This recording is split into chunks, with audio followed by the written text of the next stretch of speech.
Okay, Speak. speak. Sodium pentothal. Okay, gotcha. You got me. Well, I am supine. I am utterly yours. I'm open to questions.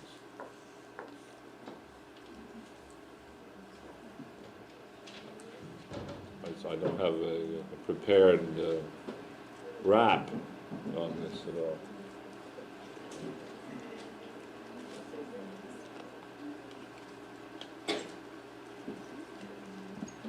What were Yes. you trying to achieve in the last film? What was I trying to achieve in the last film? Yeah.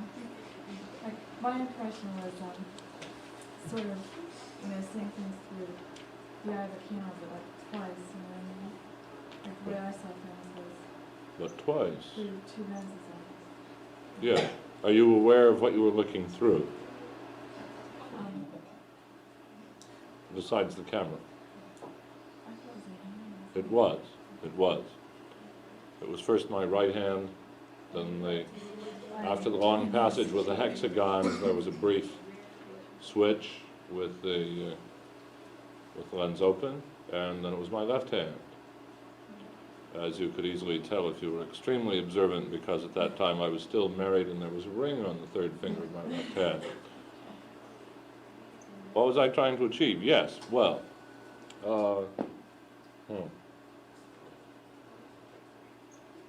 probably I never wind up with any one single concern when I'm making a film.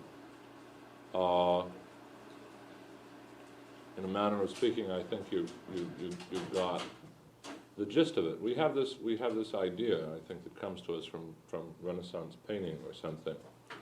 When we look at an image, we're looking through a window. There is a convention in Renaissance painting that says that you're looking through a window, which, without very much question, I think was accepted for a long time. It still finds itself accepted in a remote manner of speaking, even I think in abstract expressionist painting. I think we assume just from looking at pictures that the same thing is going on when we look at the film frame. But there's a kind of paradox in the situation. In the painting, all we have to do, there's something outside the frame, you see. If you look beyond the edge of the painting, you see the wall, ordinarily, or you see something. If you, under ideal conditions, look at the film frame, you look beyond the edge and you don't see anything at all. It is as if the world stopped. There's absolutely no reason to infer from the cinema image that there's anything existing in the universe outside of that little rectangle. Just as if when you went to a strange city, as if you were a stranger to New York, and if you went to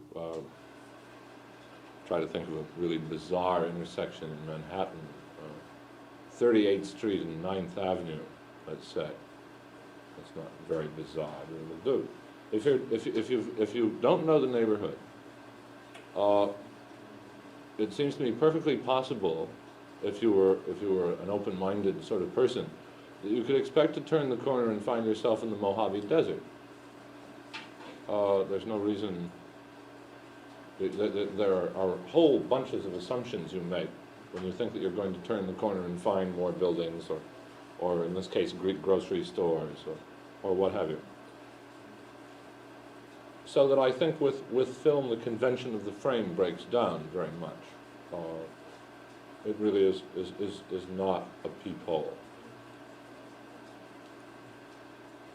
So that I thought then that I would think about making it into a peephole again, but making something more flexible, making in fact a frame that really could change its shape, was not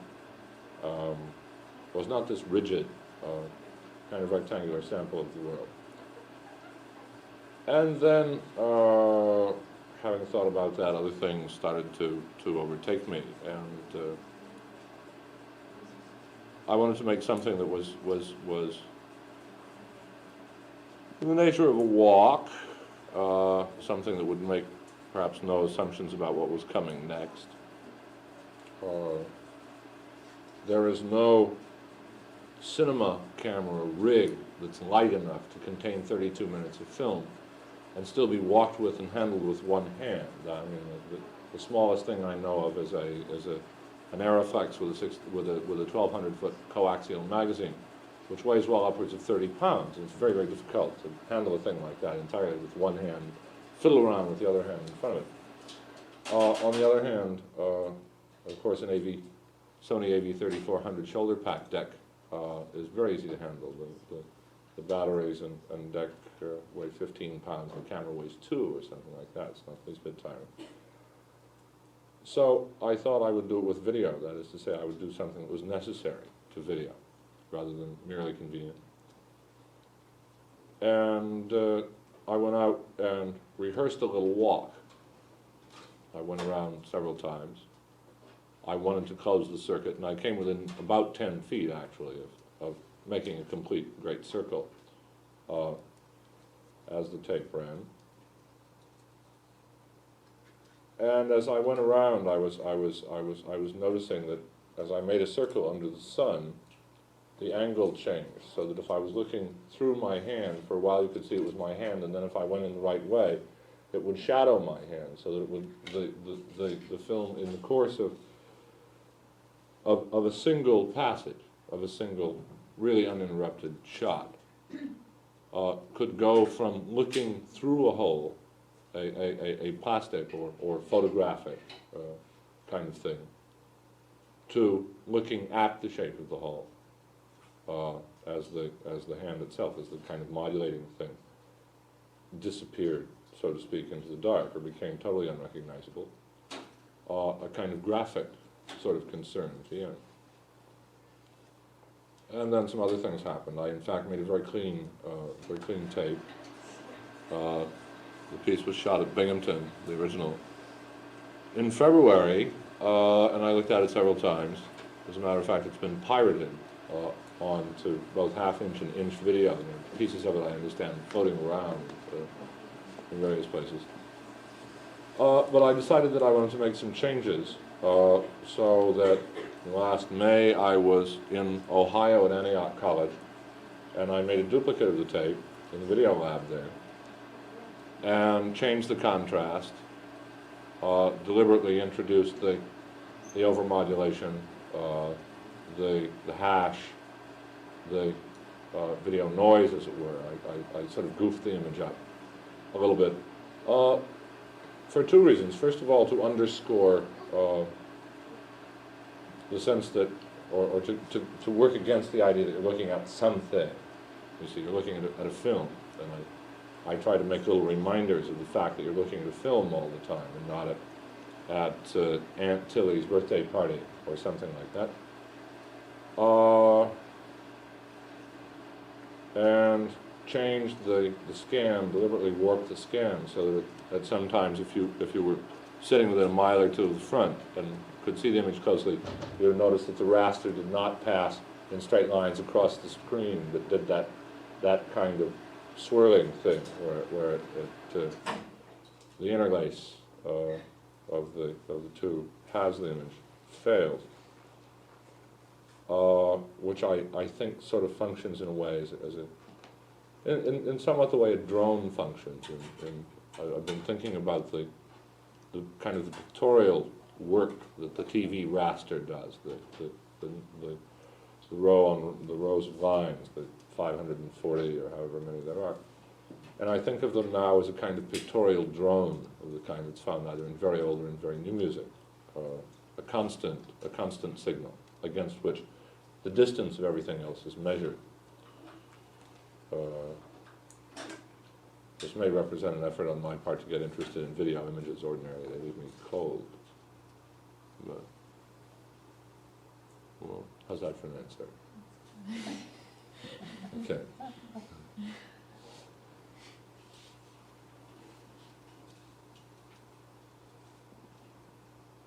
I can probably supply a little information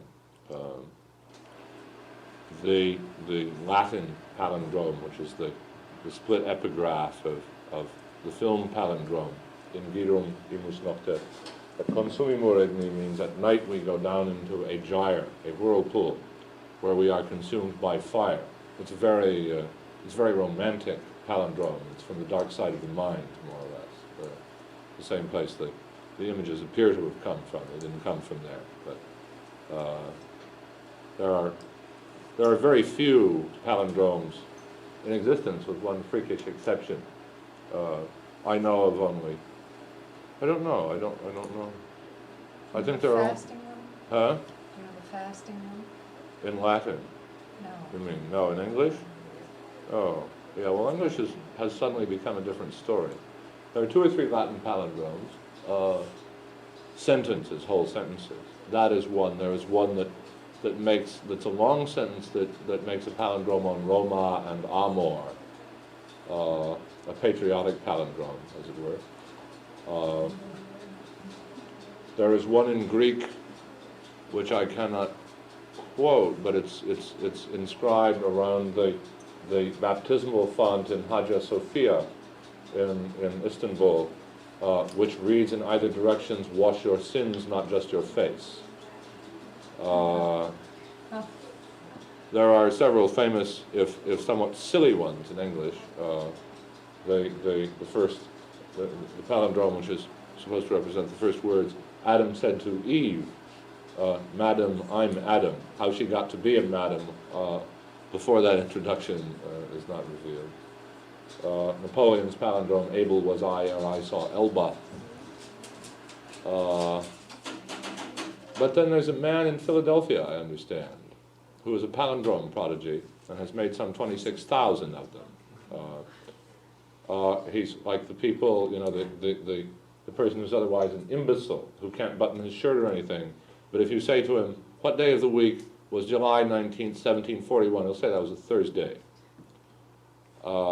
And he'll say, you can say, "How many Friday the 13th were there in the 12th century?" And he'll say 192, without thinking about it at all.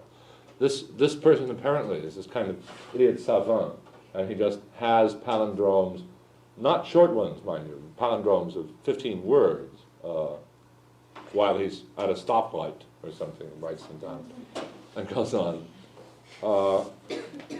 Palindromes, of course, obey rather exact mathematical rules, and it's obvious that this man, whose name I forget, just has had his circuits jazzed in a way that they don't usually get jazzed, and just does this automatically, as some people blink or whatever. That's freakish. Well, that's totally ancillary and marginal information. It doesn't have very much to do with the film, but it's a story I like a lot. The other item concerns the title Prince Rupert's Drops. They are not a confection, neither are they a nose remedy. There used to be, this is from the archaic days when physics teachers did little demonstrations in class instead of showing you movies from the Encyclopedia Britannica Company. There used to be a demonstration of extreme internal stresses in equilibrium. They were little teardrop-shaped pieces of glass which had been shock-cooled and were just fine as long as you didn't disturb them. But if you took a tweezers and broke a little end off the teardrop, the whole thing simply disappeared. It didn't just shatter.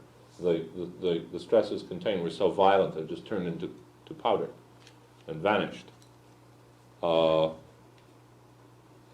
I felt that was a kind of thing that it would be nice to be able to say about an image, that an image itself was completely contained and had very much in it and was tightly bounded. And if you took away anything from any image, it would kind of vanish. I spoke about this to the film baker, yes, Ken Jacobs, the film baker. He puts sort of one pie in the oven every 5 years or so. Lets it bake slowly, but I guess he bakes it. And he said that he had always preferred the analogy of a soap bubble, which that left me feeling sort of squashed. I felt that I kind of preferred the analogy of a soap bubble too. But I had already made this film and was committed, at least in part, to that view. I think, well, I don't know. They're sort of self-explanatory films, I think, on a certain level.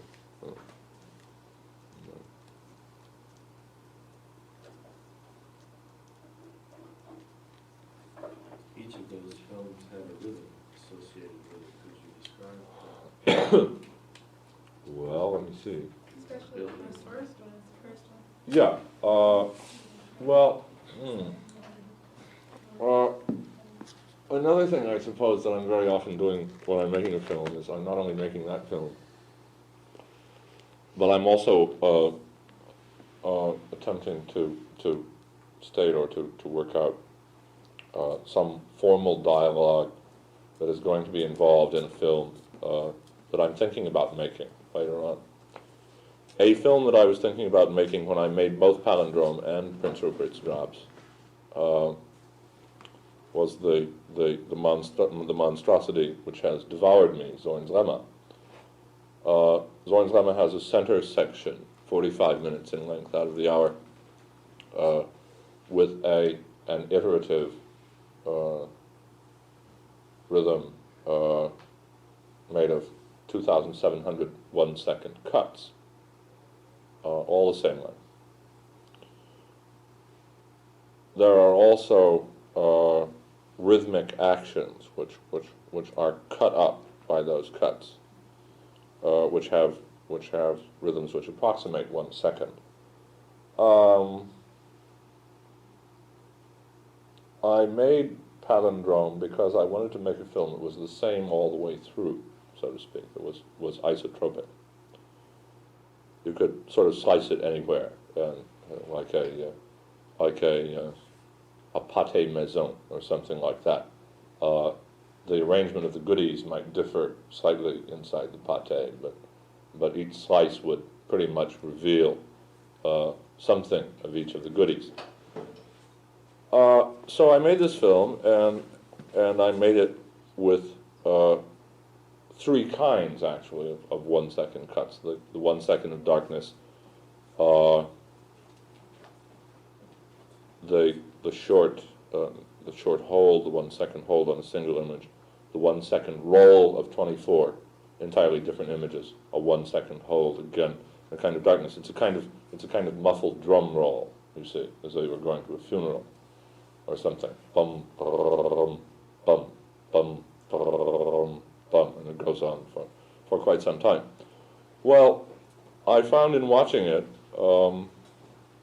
that it was not the same all the way through, because a thing that actually is the same all the way through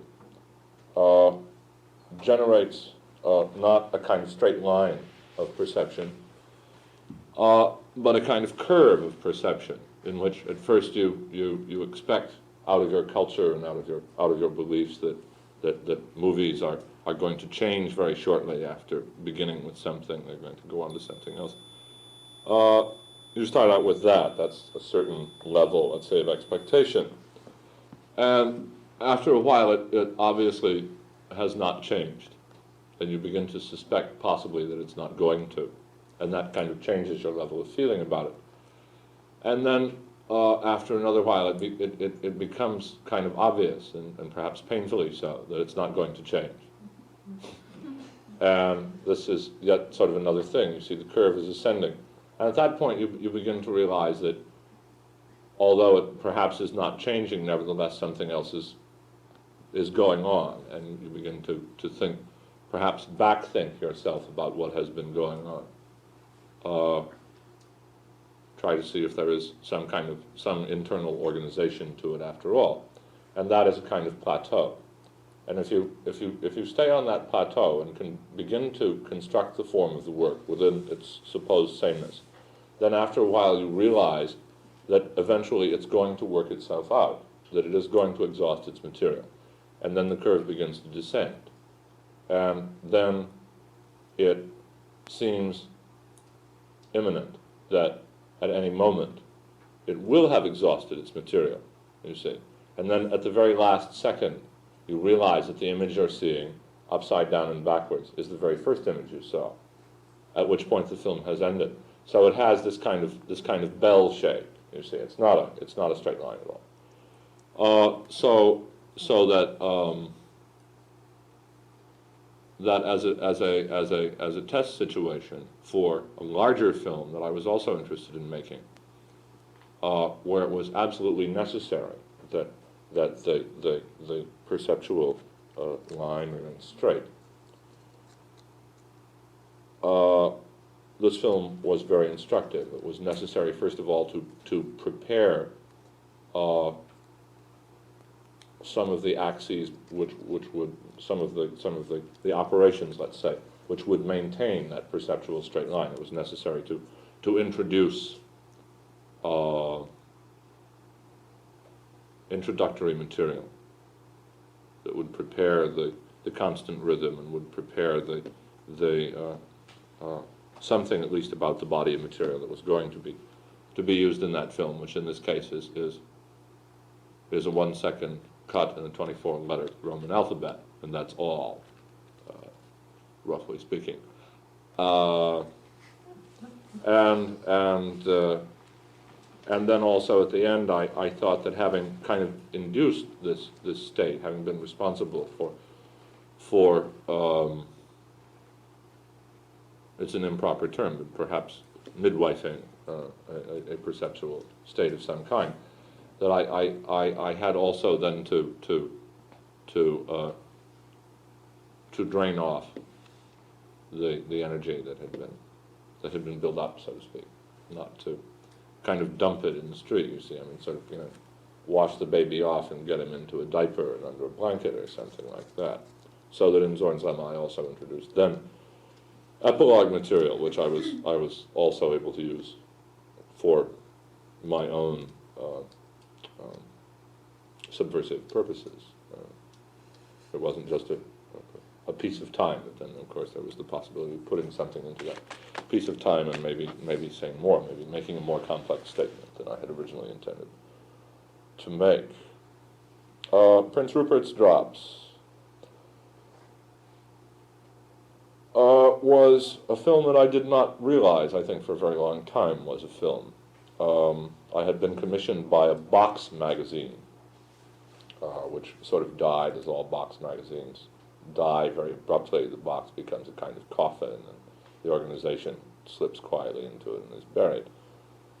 But there were 3 or 4 issues of this thing, which was called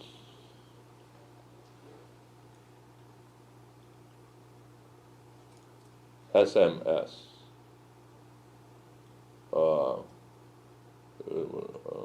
It involves a very, very obscure joke about an ant, and I'm kind of not going to go into that at all.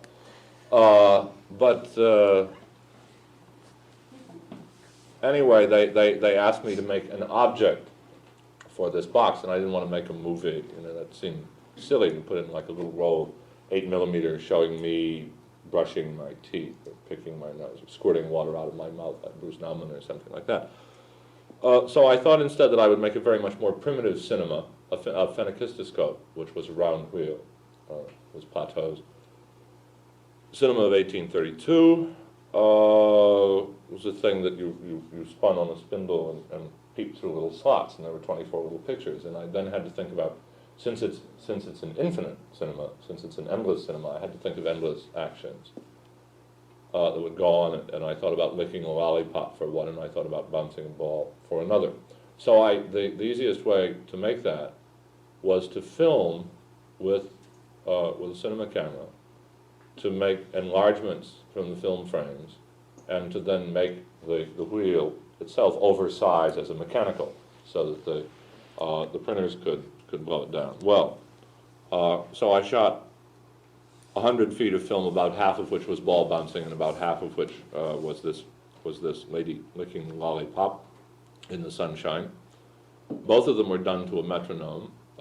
It's difficult to lick a lollipop once per second, you see, because it's sweet, and you have to swallow occasionally, and that gets sort of spastic.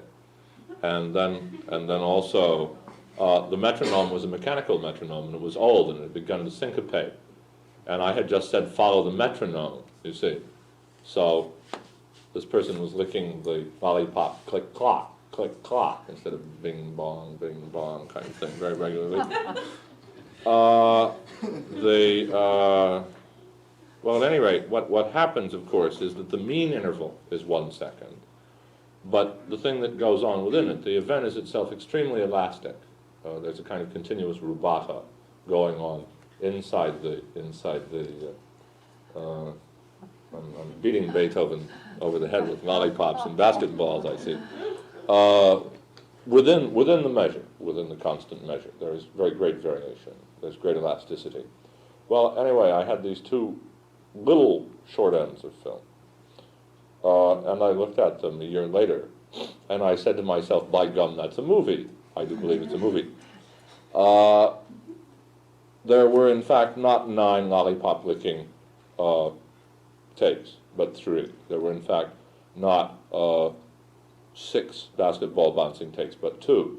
I thought that in a rational version of the history of film, in which people made the movies that historically perhaps should be made at a given time, rather than the ones that they just happened to like the idea of making, this film should have been made maybe at about the time Chien Andalou was in fact made. So I put it through 4 generations of duplication to get that harsh, grainy, kind of cruddy quality that the Dali Buñuel film has, and then I used the last 2 generations, which is why you see it flop this way once, flop that way once, and flop this way again. Each of the things, each of the 5 takes appears 3 times for 15 takes altogether. It's not entirely obvious until you reflect that very few men can bounce a basketball equally well with their right hand and with their left hand. The evidence is in there, you see. I mean, film is a highly visible art. If you can't see it, you're sort of cooked. But it can take perhaps more than one time through. It's a kind of terrible thing to bombard people with. Perhaps film on this intentional level until you're used to it. It's like arsenic eating. There are people in the world who live by the Caspian Sea and who eat arsenic every day. It makes their hair glossy, and they live to be 109 and so forth. And at advanced ages, they eat very large quantities of arsenic. But little children are not immediately fed a pound of arsenic. And I suppose perceptual habits are not kind of very well educated by cinema as we have had it from, I don't know. What is the name of that place in California? That place where they used to make movies? Hollywood. Oh, yes. Where the millionaires Where the used sunshine. No, those days are gone. The man who asked me about the rhythms in my films, I see, has left. So perhaps we can pass on to another question. Yes? I was wondering why on artificial light, if the reason that you use just those 4 or 5 people doing the same actions over and over again was to sort of get across the idea that the different things that you were running across the screen were what was most important and not the actions? That, in general, would be my view. In fact, I did not.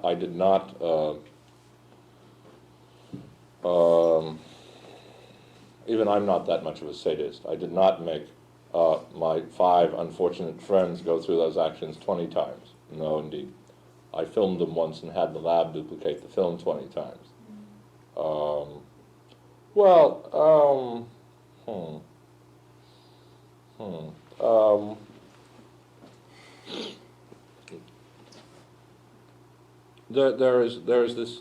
There's this piece of film, which is an object of some kind. It really is a physical object, anyway. And suppose we said instead that it was a chair.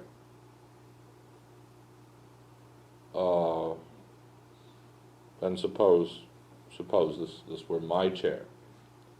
and I saw this chair every day. It was sitting in my house or something, and I walked by it.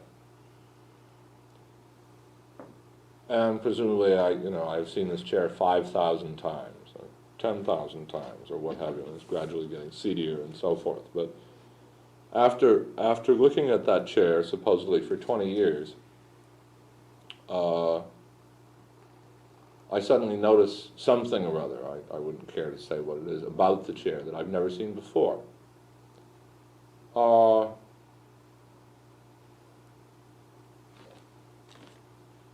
Because not perhaps because I'm dulled or what have you, not because I don't look at things with reasonable deliberateness and so forth, but because my experience of the chair is already compounded with all the other experiences I'm having at the same time.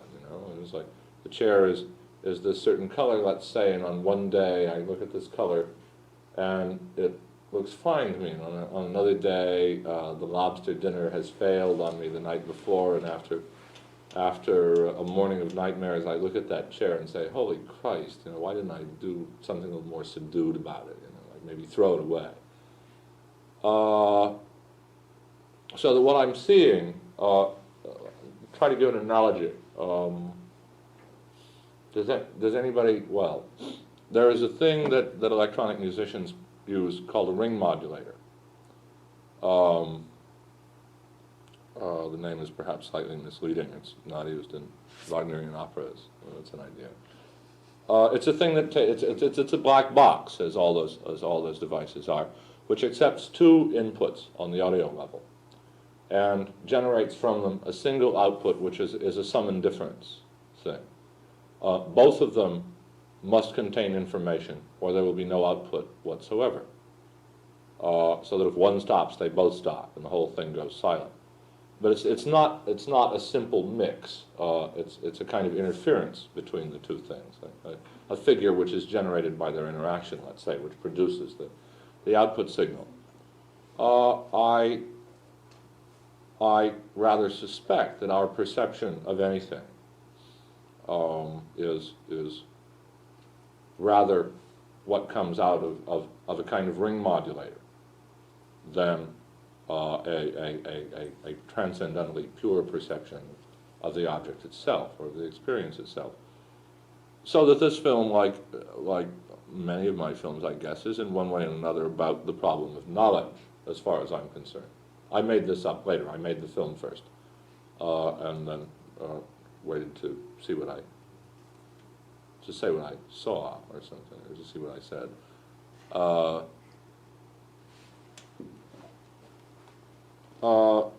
Every time you see the thing, you still don't see it.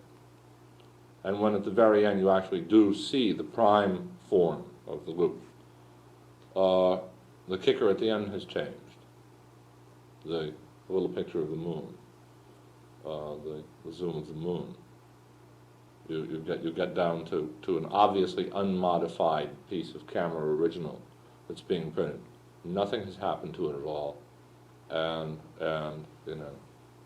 at that moment, the constructive element, the juxtaposition of the two images, fails, and you're left really exactly where you were before, somewhat in the dark, perhaps, about what the thing really is all about. I mean, it's also, I was trying out a new camera at that time, and there were six of us. There were six of us sitting around drinking wine, talking, and so forth. And I wanted to make that little piece of footage, which is just a little sort of virtuoso bunch of dissolves and so forth. And then I put it in the can, and I really didn't do anything about it at all for 4 or 5 years. I looked at it a couple of times, and it looked like one of those things that you see on TV where young Methodists discuss whether God is still alive. CBS is always doing this endless sort of rollover dissolves and cutaways and two shots and so forth. Kind of garbling it all up tremendously because they want to be arty, of course. basically. I like to do something creative. And I didn't know what to do with it, but I sort of wanted to do something with it, and then eventually I thought of what I'd like to do with it. It's a very slow, making films is a very slow process for me. I sit on things to see what kind of frightful mutations will hatch out of them after a while.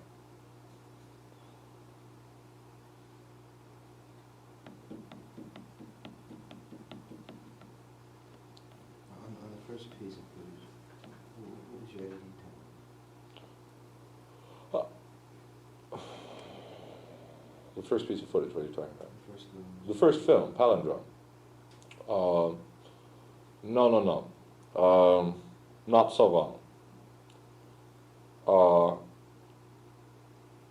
When I decided what I wanted to do, the original material from which I shot it, there have been conjectures about this. It looks like stuff under the microscope or something. It was not. It is chemically mutilated, still ectochrome film. If you've ever seen it, it's absolutely unmistakable. You get a big nod out of it right away for those who have seen it. I worked at one time in an ectochrome processing lab, a still processing lab in New York, and these zillions of slides went through every day, and they were mostly pretty disgusting, I thought. They were very dull. But there were these pieces of film at the end that had the processing clip on them, you see, that were being thrown away. And it was really, I thought, a case of throwing the baby out and sending the bathwater off to school, sort of. And nobody wanted these things, some of which were just awesome. So I decided that I wanted them. So I kept them and mounted them, and eventually I had something like 2,200 of them. And then there was kind of nothing to do about them. I mean, it's essentially a kind of proto-surrealist vocabulary. It sort of has overtones of Gorky and Mata and the surrealist international style and so forth. And it was a vocabulary that I found nauseating, really. I mean, it's pretty old stuff. But at the same time, it was gorgeous. Really gorgeous. It was sort of better than anything Gorky had ever done. Except the portraits. I admire Gorky, but I sort of kept this stuff anyway.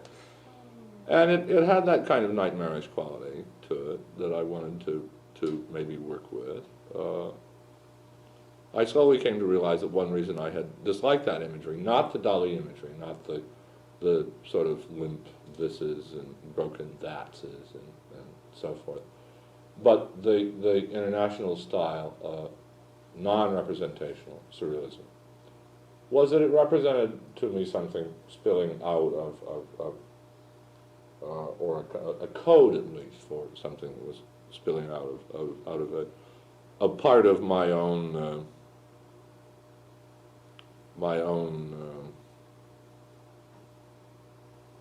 cortex. It's a nice neutral term. My own circuitry that I didn't ordinarily traffic with or care to traffic with. So I sort of also couldn't bring myself really to throw it away either. And then I thought about this film, and what I did in making it really was to plot it out completely. I got it down to begin with to 160 slides. It was set up on a 1-to-1. 40 variations. Only 40 variations, which consist of a 1-second hold, a 1-second roll, and a 1-second hold, were shot. And then, let's see, they were, first of all, obviously printed in black and white, and duped in color. And then the color, it was shot in such a way that the roll could be turned around on itself, and its own retrograde printed against it on a second pass on the printer, you see. So it's printed against itself in color, and it's printed against itself in black and white. Then there's a second generation of material in which the first black and white pass is printed through a magenta filter, and the second black and white pass through a green filter. That's in the first half of the palindrome, and to distinguish the halves, that material and that material only is varied with a set that was made blue on the first pass and yellow on the second pass. Then all those overlaps were also printed as color negative and black and white negative. At that point, I had two of each of those things done, actually, because it had to go in twice, once forwards and upright and once upside down and backwards. So that there were 2 times 8 times 40 pieces of film, each of which was a complete discrete unit. And they were on the rolls in the order in which I wanted to use them. All I had to do was rotate the roll in cutting it, so that I spliced the whole thing together in 13 hours. Not so long. Not very long at all for that one. That was relatively easy to do. I don't like to make work for myself. I mean, it's very. I mean, if you've ever made A and B rolls at all, if you can imagine, making 48 consecutive splices on A and B just to cut in 1 second of film on single frames, life is too short, you see. I mean, if I had to do that, I would have done that. But as the very long deceased poet Alfred Cranborg used to say on the subject of chess, if you see a good move, don't make it, look for a better one. It's possible to simplify almost any problem, you see, to the point at least where it's physically possible. I mean, when I made Zorn's Lemma, I had just plain 7,000 splices to make, and there was no getting around it. And that was a whole different trip, and that was 18 days for 14 hours a day, non-stop, splicing to a metronome. It takes once a second, so you don't waste any time by welding the splice more than 20 seconds. I can accept that kind of thing. If I'm really being crucified, okay, hammer in the nails, go ahead. If it's necessary to redeem the sins of mankind, I would much, I would much rather do it by sitting down and having a nice little talk over tea or something. So that I plan everything I do very, very, very, very carefully. Otherwise, they're impossible. Things of this complexity are impossible. That's advice to young filmmakers. Enough things, you see. I mean, enough things will happen anyway. I mean, what I guess I'm trying to do in being so deliberate is not to abolish chance. A throw of the dice will never abolish chance. But if everything can be very defined, then I feel sometimes that I have a kind of metaphysical test of the worth of what I'm doing, and if it's working, and if it taps into something, then every accident that happens works in the film, and if it doesn't tap in, then I'm at least home free, having done a craftsmanly job without having kind of really blown 5 years effort on it or something like that.